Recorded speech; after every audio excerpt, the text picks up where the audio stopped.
Salam, hər vaxtınız xeyir. Mən Nuri Akademi Tədris Mərkəzinin riyaziyyat müəllimi Sənan Vəliyev.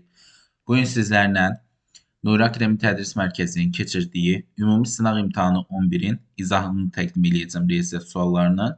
Qeyd etmək istəyirəm ki, ilk sual həm MİQ, həm sertifikasiya imtahanına hazırlaşan müdavimlərə düşüb. Son 5 sual isə sırf sertifikasiya imtahanına hazırlaşan müdavimlərə düşmüşdü.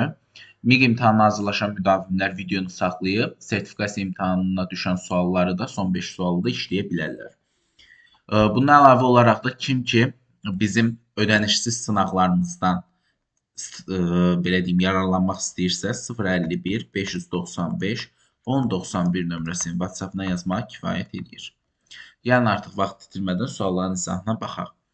Deyir, telefonunun qiyməti avtomobilin qiymətini göstərən ədədin yüzlüklər mərtəbəsindəki rəqəmin mərtəbə qiymətindən 3 dəfə çoxdur. Avtomobilin qiyməti 53.700 manatdır. 53.700 manatdır avtomobilin qiyməti. Bizə də deyir, telefonun qiyməti avtomobilin qiymətini göstərən ədədin yüzlüklər mərtəbəsindəki rəqəmin təkli onluq yüzlüklər mərtəbəsində 7 dayanıb. Mərtəbə qiyməti. Əgər mərtəbə vahidi deyirsə, altına xətt çəkdiyim ədədin yerinə 1 yazırdım. Amma mərtəbə qiyməti deyəndə 7-ni olduğu kimi yazırdım. Ondan sağda nə qədər ədəd yerləşirsə, o qədər 0. Mən 700-dür. 700-dən 3 dəfə çoxdur. 700-ü vururam 3-ə, eləyir 2100 manat. Deməli, telefon qiyməti 2100 manatdır. Deməli, birinci sualda doğru cavab olacaq A variantı.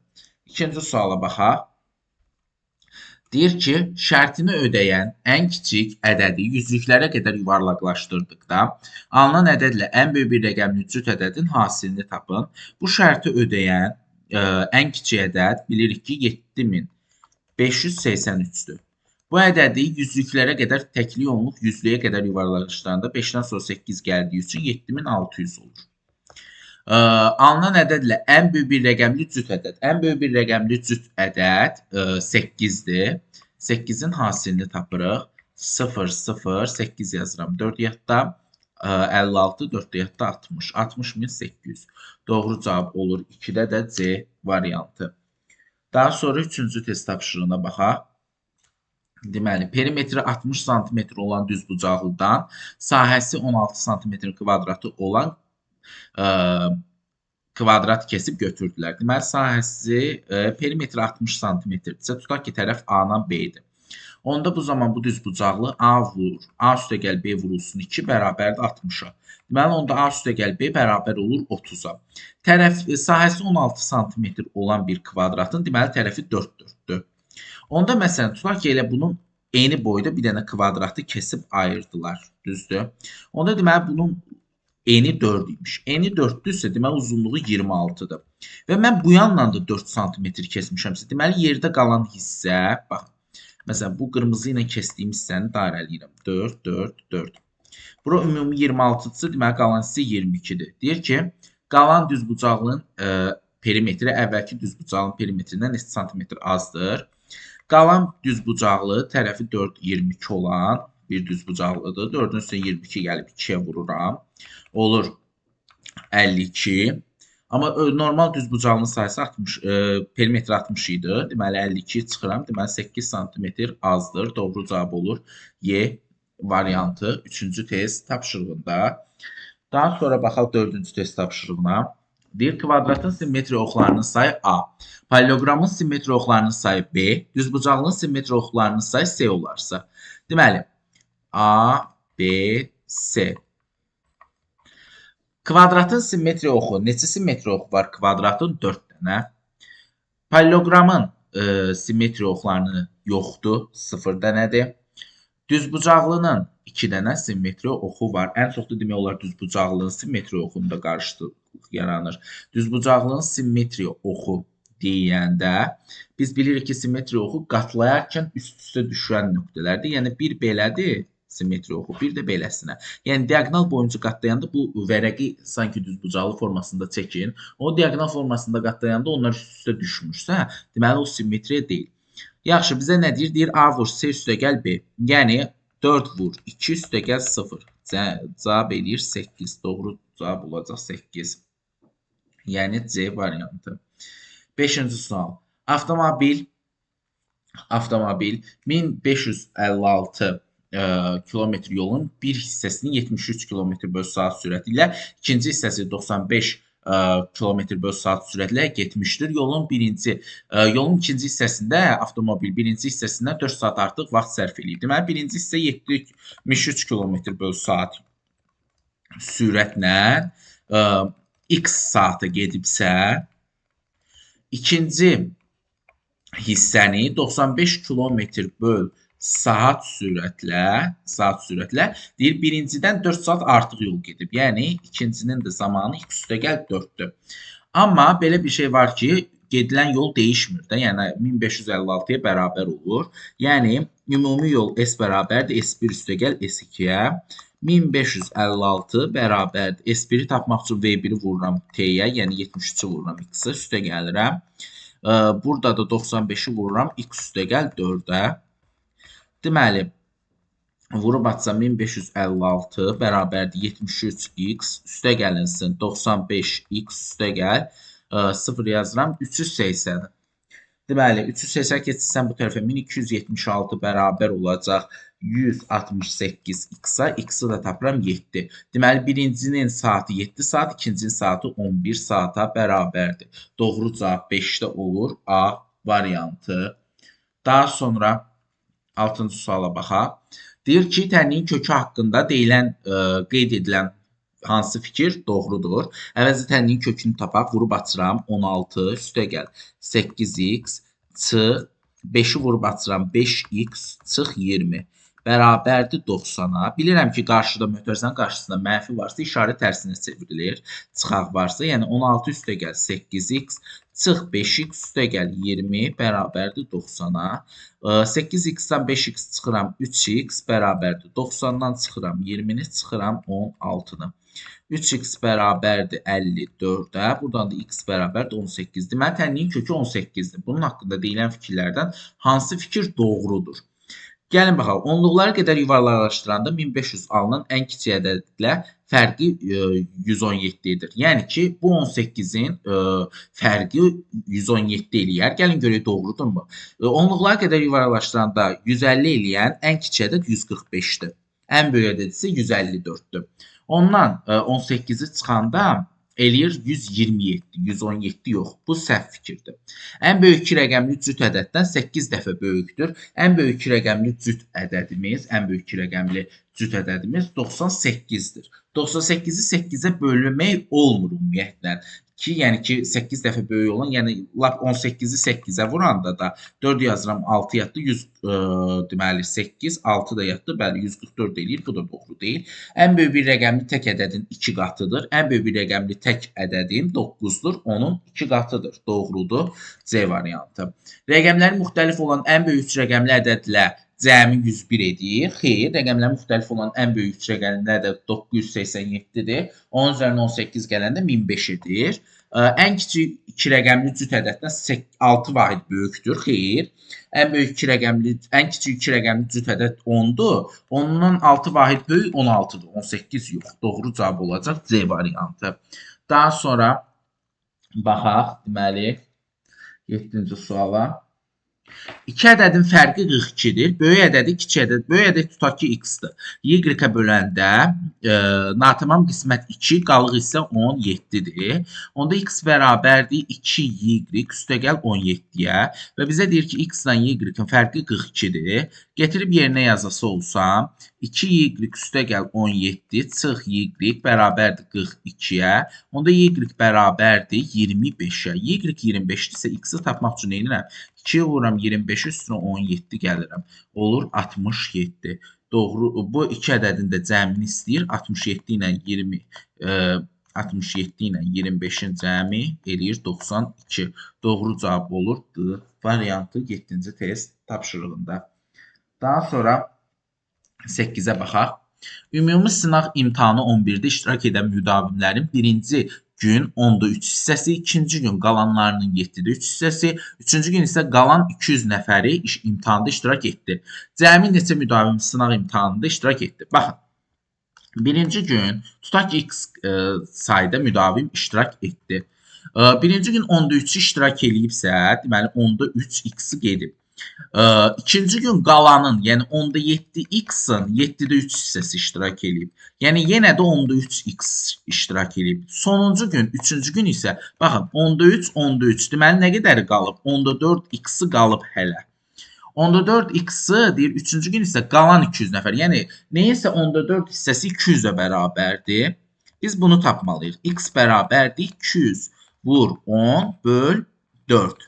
Bu ilə bu ixtisar gedir 50. Deməli ümumiyyətlə cəmi 500 müdavim iştirak eləyib.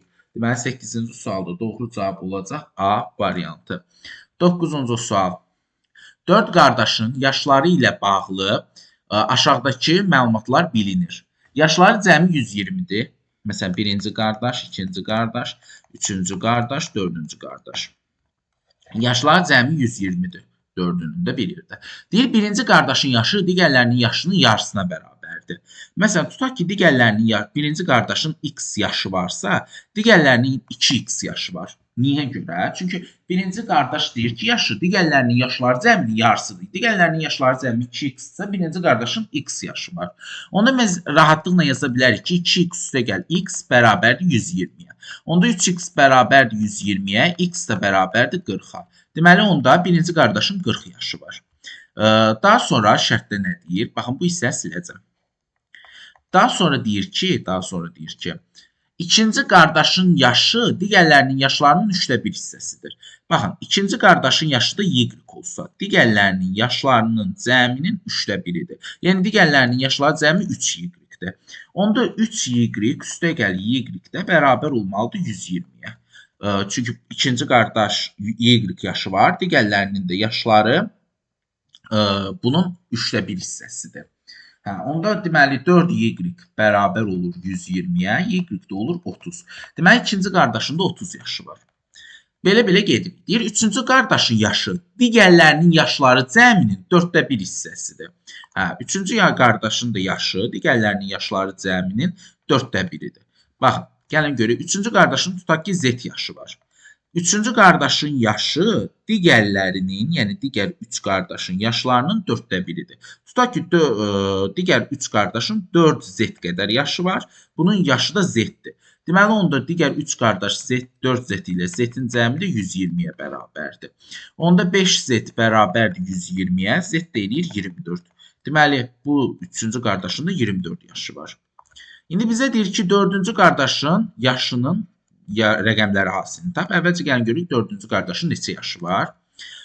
40, 30, 24. Yəni 94, 120-dən çıxırıq. Eləyir 6, 1, deməli olacaq 26. Və bunun da rəqəmləri hasili eləyir 12. Doğru cavab olur B variantı 9-cu test tapşırığında. Daha sonra 10-cu test tapşırığına baxaq.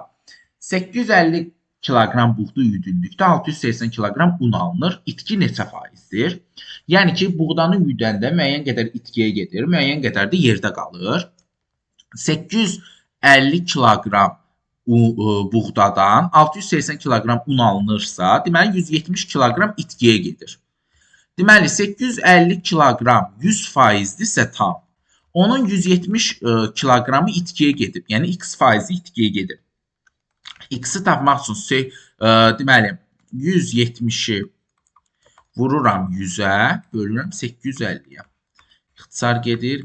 Burada da deməli qalacaq 17 ixtisar gedəndə 10, burada qalacaq 5. Bu da eləyir 20% itkiyə gedir. Doğru cavab olur B variantı 10-cu test tapşırığında. 11-ci suala baxaq. Bir çən 480 metrin kubu su tutur. A, B, C kranları bu çəni uyğun olaraq 20, 24, 30 saata doldurur. Yəni A çəni, məsələn 20, uyğun olaraq o deməkdir ki, A 20-dir. Çünki baxın bura deyir. B 24 saatdır. C isə deməli 30 saatdır. Deməli, bir çəni, məsələn, A 20 saatı doldurursa, 1 saata çənin hansı hissəsi doldurar? 480 bölərəm 20-yə, deməli 24 metrin kubunu 1 saatı doldurar. B də 24 saatı tam doldurursa, 480 böləm 24-də eləyir 20 metrin kubu tam doldurar. Eyni ilə C-ni təkcə ekranını açıq qoysam 30 saatı tam doldurursa 480-də bölürəm 30-a eləyir 16 metrin kubu. Deməli deyir ki, sən boş ikən 3 krant birlikdə açılır. Bu 3 krant birlikdə açılırsa, deməli cəmi 3 krantın hamısı 60 metrin kubu belə deyək, suyu doldurur çənə. Gəlin görək 3 krant bir yerdə açılanda biri 24, biri 20, biri 16, yəni 60 metrin kubu hamısı birlikdə su doldurur. Gəlin görək onda çən neçə saata dolar? Çünki bu 1 saata 60 metrin kubu doldurursa 480 böləm 60-a, deməli 8 saat 3 krantın 3-ü də açıq olsa çən tam dolar. Deyir, çən dolana qədər B kranından nə qədər su axar? B kranı 1 saatı 20 metrin kubu su axıdırsa, deməli 8 saatı 8 vur 120, 160 olacaq. Doğru cavabım A variantı 11-ci test tapşırığında. Daha sonra baxaq 12-ci suala. Qiyməti 2-də 3 olan kəsrin surətini 2-yə vurub, məxrəcini 2 əlavə edilərsə, kəsrin qiyməti 2 olur. Baxın, qiyməti 2-də 3-ə bərabər olan kəsrin biz sürəti haqqında deyə bilərik ki, bunun sürəti 3K-dır. Çünki bu ixtisar gedib 100%. Məxrəci isə 2K-dır. Onda bizə deyir ki, bunun sürətini 2-yə vurub, yəni ki, sürətini 2-yə vurub olub 6K. Məxrəcinə 2 əlavə olunub 2K üstə gəl 2. Bu kəsrin də qiyməti olub 2. Bunun məxrəci bircisi çarpaz vuracam. 4K üstə gəl 4 bərabərdir 6K-ya. Onda 4 bərabərdir 2K-ya. K bərabərdir 2-yə. K 2-dirsə, deyir, əvvəlki kəsrin sürəti neçə olub? Sürətin əvvəlki qiyməti 6 olub, məxrəcin isə 4 olub. Bizdən amma sürətin qiymətini soruşurdu. Doğru cavab 12-də A variantı olacaq. 13-cü suala baxaq. Deyir, Y sayda ədədin ədədi ortası B-dir. Yəni, tutaq ki, məsələn, Y sayda ədədin cəmi bir kvadratdır. Onu Y-ə böləndə ədədi ortaya tapmaq üçün B alınır cavab. Onda bu kvadratın cəmi, yəni ki, Y sayda ədədin cəmi BY-dir. Deyir, bu Y sayda ədədin hər birini 3 vahid artırsam, bu cəm nə qədər artacaq? BY idi, hər biri 3 vahid artarsa, deməli olacaq üstəgəl 3Y. Amma say dəyişmir axı, yenə də say Y qədərdir. Onda buradan yuxarıdan Y ortaq məxrəc çıxarsan, B üstəgəl 3 bölünsün Y. Deməli, yenə də ədəd orta olacaq, B üstəgəl 3. Yəni, doğru cavab olacaq A variantı. Məsələn, yerinə rəqəm də qoyub yoxlaya bilərsiniz. Tutaq ki, 1, 2, 3-ün ədədi ortası neçə eləyir? 2 eləyir. Hər birini 3 vahid artırsam, olacaq bu məsələn 4, bu olacaq 5, bu olacaq 6. Bölərsəm bunu 3-ə, eləyir 15 böl 3, yəni 5. Deməli, nə oldu? Ədədi orta 3 vahid artdı. Başqa nəyəsə dəyişmədi. Deməli, burada da doğru cavab 13-cü test tapşırığında oldu A variantı. Daha sonra, deməli, baxaq 14-cü test tapşırığına. AB və BA 2 rəqəmli ədədlərdir. AB üstəgəl BA bərabərdir 44 vurulsun A çıx B-yə. Deməli, bunu yazaram 10A üstəgəl B. Bunu yazaram. Bilirik ki, bu 2 rəqəmli ədədi yazmaq istəyirəmsə AB üzəri xətt. Bu təklidir, bu onluqdur. Onluğu 10-a vururam 10A üstəgəl B. Burada isə BA-dırsa, burada A təklidir, B onluqdur. Yəni 10B üstəgəl A şəklində açılır. 44-ü də vurub açaram. Olar 44A çıx 44B. Deməli, burada olacaq 11A üstəgəl 11B bərabərdir 44A çıx 44B. B-ləri bir tərəfə yığsam 55B bərabərdir 33A-ya. Hər tərəfi 11-ə bölsəm 5B bərabərdir 3A-ya. Onda buradan taparam ki, A bərabərdir, baxın, beləsinə baxırıq da, A bərabərdir 5K-ya, B də bərabərdir 3K-ya. Və biz bilirik ki, K-ya qiymət verməklə bu AB ədədini tapa bilərik. Və bilirəm ki, A ilə B mütləq şəkildə A sıfırdan fərqli olmalıdır. Və A ilə B bir rəqəmli ədəd olmalıdır. Ona görə K-ya 1 verirəm, bura 3, bura 5 olur. K-ya 2 verəndə A 10 olduğu üçün doğru deyil. Deməli, bunun sadəcə qiyməti 3 ilə 5 ola bilər və bu ədədin də cəmini soruşursa 3-ün üstünə 5 gələ bilərəm, 8 eləyər. Doğru cavab olar 14-də Y variantı. Daha sonra 15-ci test tapşırığına baxaq. Deyir, torbada sarı və qırmızı rəngli şarlar var. Sarı rəngli şarların sayı 9-dur. Sarının sayı 9-dur.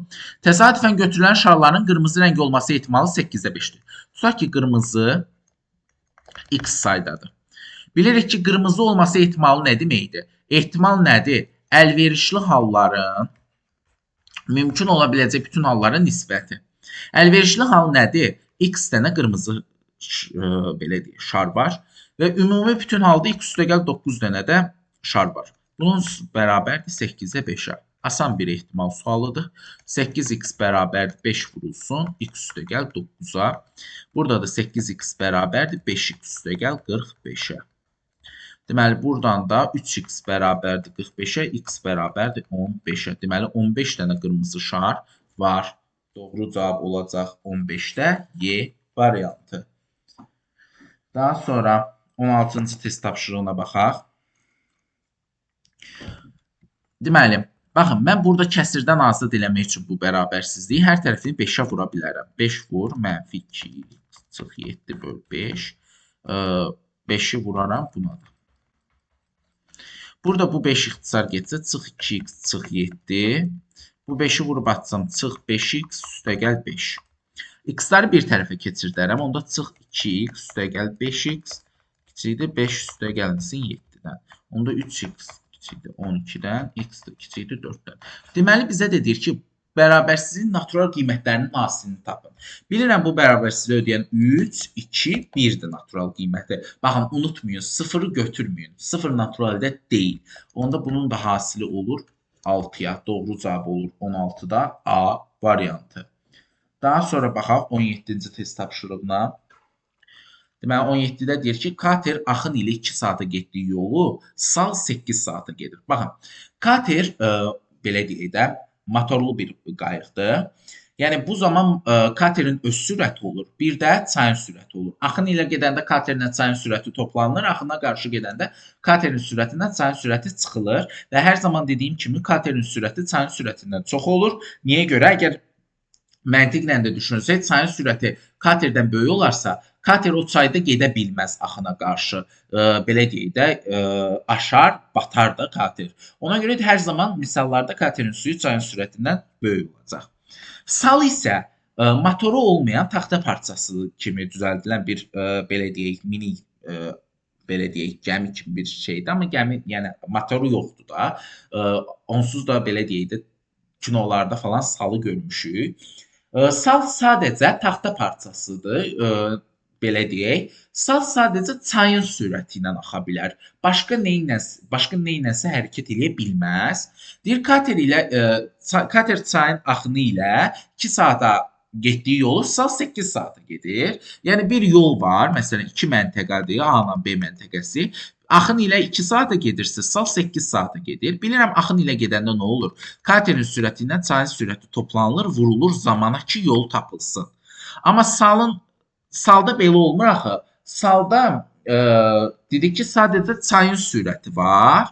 Onda bu sadəcə salın zamanına vurulur. Amma axir əvvəl bunların getdikləri yol bərabərdir. Və bizə deyir, çayın axma sürəti 10-dur. Onda 10 üstə gəlinsin və kater vur 2 saata getdiyi üçün. Sal isə sadəcə çayın sürəti ilə gelirsə 80-ə, 10 vur 8-ə. Onda 10 üstə gəl VK neçəni 2-yə vuranda 80 eləyər 40-ı.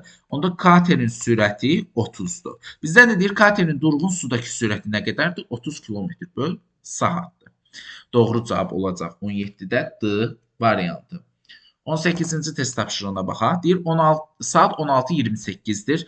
97 saat 37 dəqiqə əvvəl saat neçə idi? Əvvəlcə gəlin görək 97 saatin içərisində neçə gün var? 97-yi böləm 24-ə, düşür 4, 96, 1. Qalıq deməli saatı göstərir, tam isə günü. Deməli 97 saat 4 gün 1 saatdır.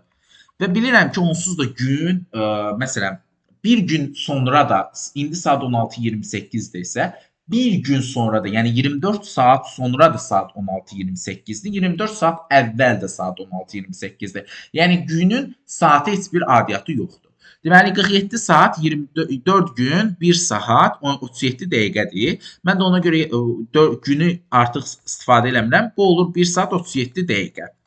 İndi deyir ki, saat 16:28-dir. Bu qədər əvvəl. Əvvəl deyirsə çıxırıq 16:28-dən.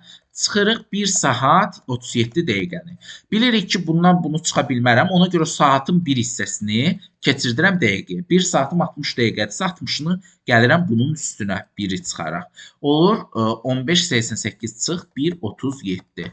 1, 51, 14, 51. Deməli, saat 14:51 imiş 1 saat 37 dəqiqə əvvəl. Doğru cavab olacaq C variantı 18-ci sualda. 19-cu sual.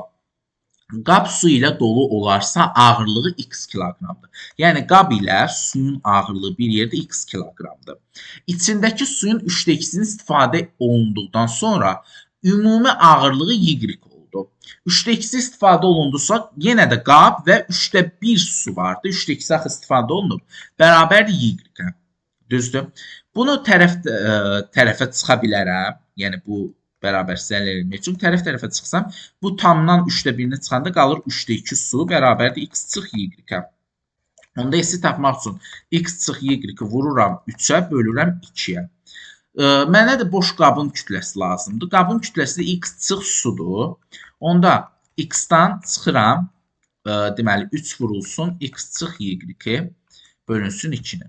Bunu da yazıram 2x böl 2 çıx 3x. Burada çıxma oldu. Bu əslində 3x çıx 3y. Amma ortada çıxma varsa 3x üstə gəl 3y-dir.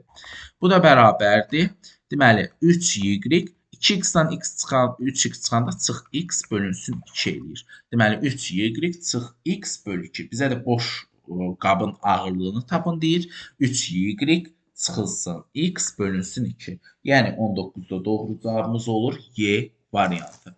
20-ci test tapşırığına baxaq.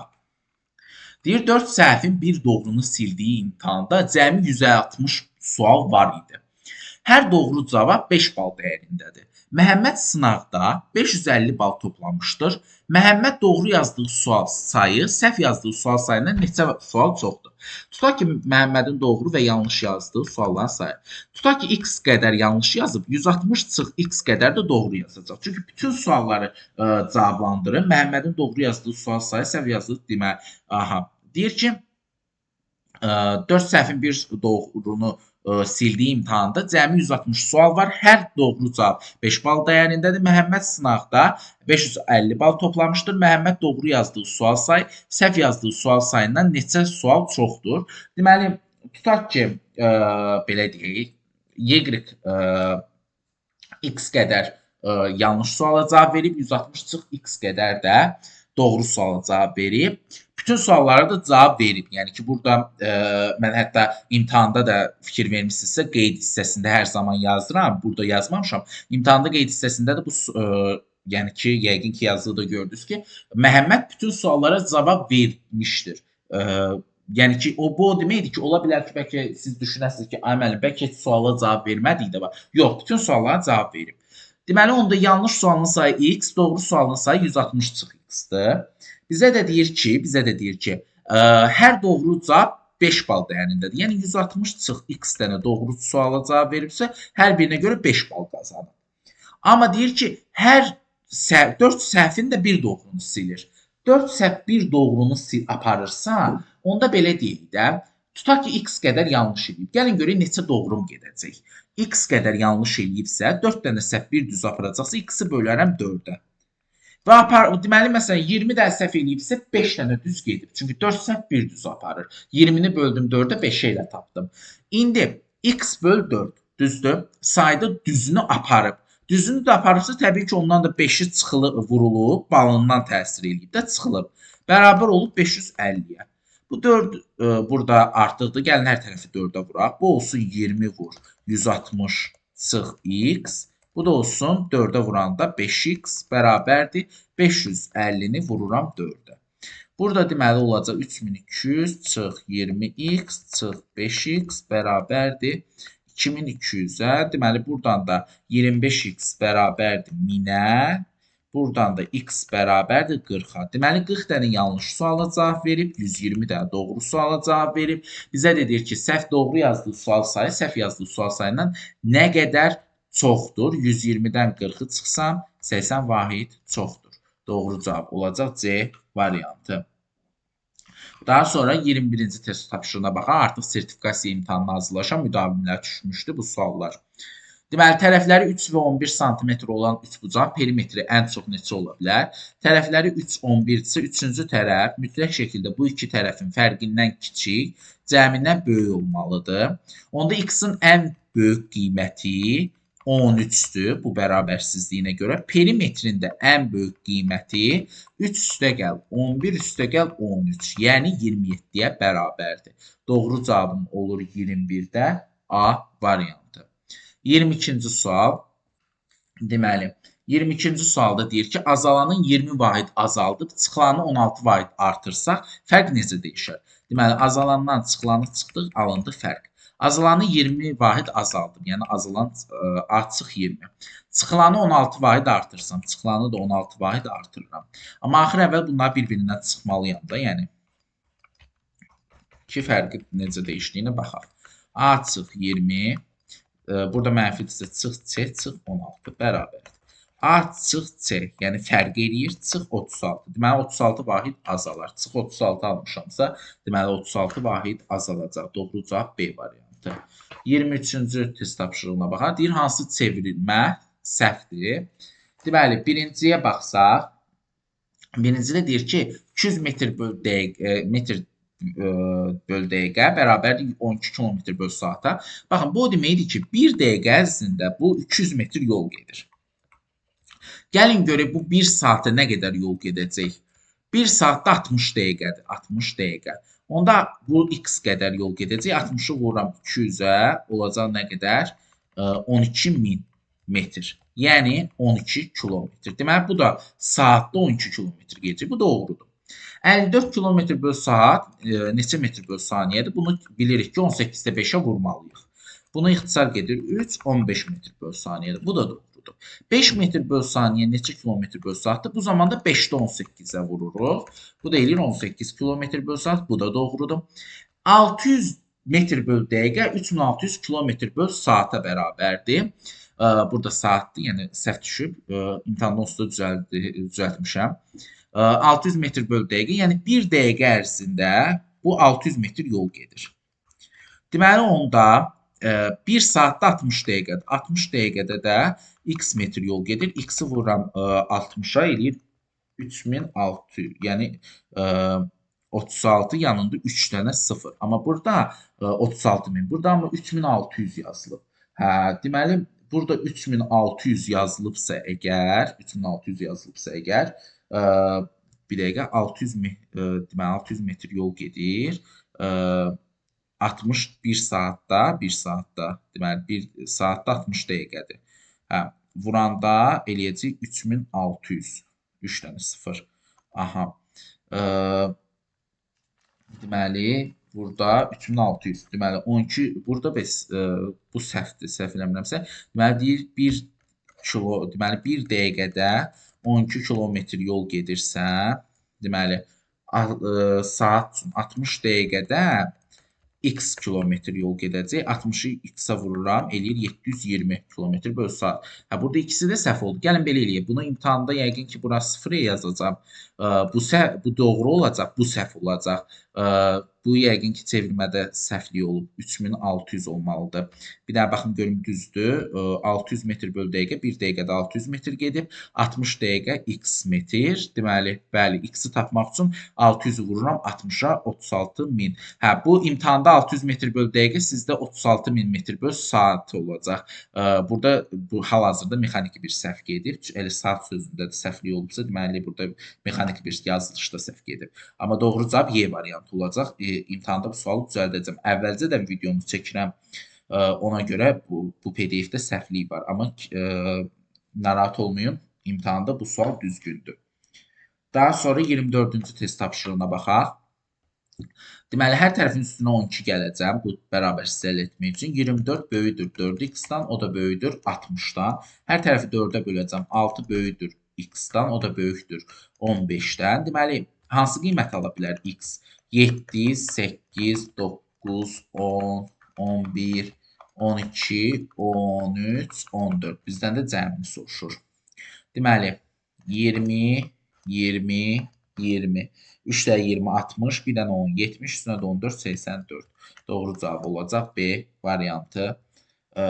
24-cü test tapşırığında. 25-ci test tapşırığına baxa. Deyir 6 uşaq şəkil çəkməyi, 8 uşaq isə mahnı oxumaq sevir, 3 uşaq isə hər ikisini sevir. Tutaq ki, Venn diaqramı ilə həll eləyək. Şəkil çəkməyi sevənlər, mahnı oxumağı sevənlər hər ikisi. 3 uşaq hər ikisini sevir. Ümumi 6 dənə uşaq şəkil çəkirsə, deməli 3 uşaq təkcə şəkil çəkir. 8 nəfər mahnı oxuyursa, 3 axı həm mahnı oxuyur, həm şəkil çəkir. Onda 5 nəfər də təkcə mahnı oxuyur. Və bizdən də neçə uşaq var soruşursa, bunu toplayırıq. 3 üstə gəl 5 eləyir 11.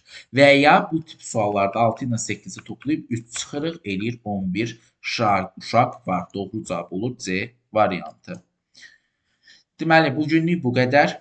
Növbəti izah videolarında görüşənə qədər sağ olun, salamat qalın.